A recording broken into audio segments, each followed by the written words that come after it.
Hey everybody, Adam Savage. Let me change this view just a little bit because there, that's a little better. Adam Savage here in my cave where things are in a little bit of a mess, but that's fine. And I am answering questions from tested patrons today. Oh, that's better. And today on the subject of my tenure at Industrial Light and Magic.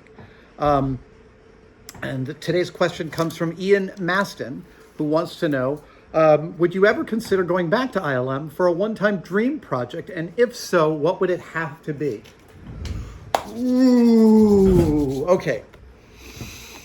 This is a really fun one to think about.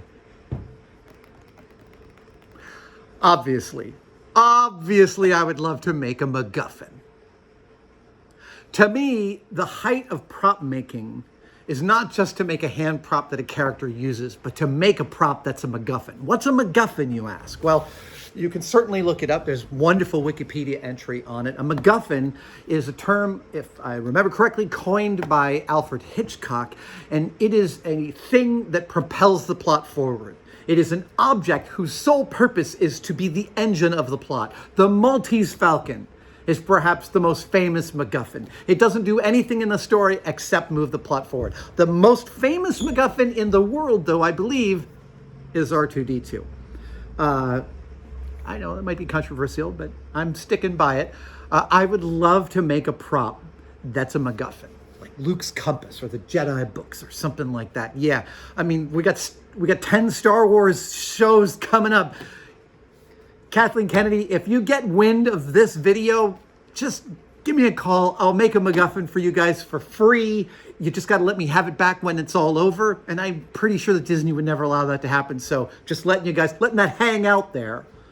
I'd love to build a MacGuffin prop. But to be honest, knowing the wonderful folks that I do at ILM, it could be anything. I would love to just go work with those folks again. Working with my friends is what it would be. And there's nothing better than working with your friends on something that you're excited about, that, you know, to do work that you're going to be proud of. Really, like, what could be better? So to be perfectly honest, I think if John Knoll called me up and said, hey, could you build a thing for me? I would say, absolutely. I would be delighted to do such a thing. Yeah, it doesn't have to be a specific franchise. No. But again, you know, I got my hands full keeping this thing running. And that would be the thing. I think that would end up being the sticking point, right? Like, I would love to build something, but I'd also want to cover it to tell the story about it here. And therein, you're moving through, Disney's a multi-billion-dollar corporation with big restrictions on how they let information and stuff like that out there. And I mean, I don't blame them for it, but it probably precludes me being able to do something and also tell the story here on Tested. Not to say I wouldn't do it and not tell the story. That's certainly feasible, but it would be, yeah, I'm just starting to think about how much fun that would be.